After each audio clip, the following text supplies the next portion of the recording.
Les frères Igor et Grishka Bogdanov étaient-ils riches ou donnaient-ils simplement l'illusion de l'être? Apparemment, les apparences sont particulièrement trompeuses et réservent quelques surprises.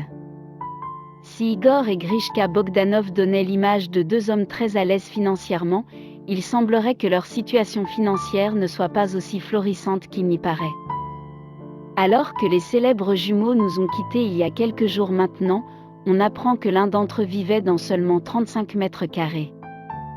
De plus, il serait mort endetté. People Act Magazine nous explique tout en détail. Un succès fou. Il y a près de 50 ans, Igor et Grishka Bogdanov ont commencé à se faire un nom grâce à diverses apparitions à la télévision.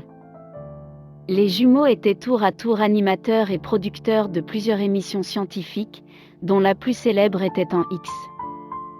Peu à peu, ils sont devenus de véritables stars. En dehors de leurs activités médiatiques, ils travaillent sur des thèses universitaires et écrivent des livres. Mais ils ont encore bien d'autres cordes à leur arc.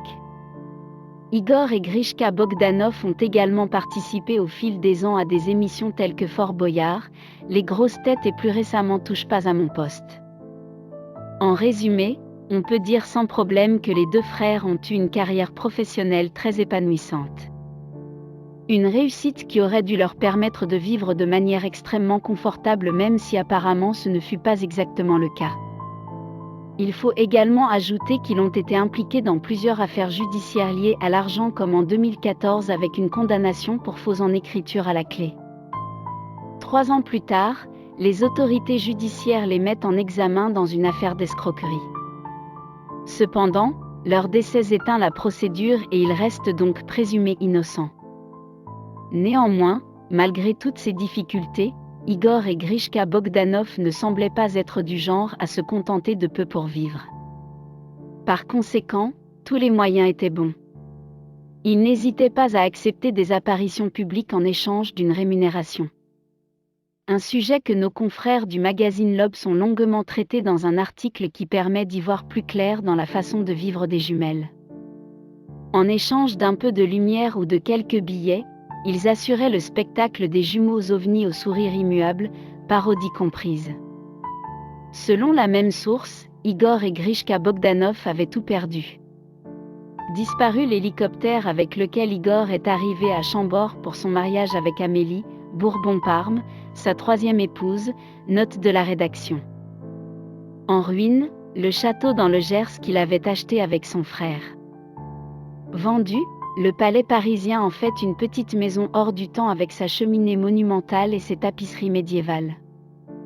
Cependant, il continue à donner l'image de pouvoir dépenser sans compter. Une situation qui était loin d'être idéale, mais qu'il semblait vouloir cacher à tout prix. People Act Magazine vous en dit plus.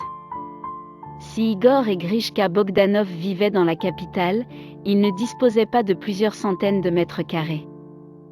En tout cas, Igor vivait dans une maison plutôt modeste.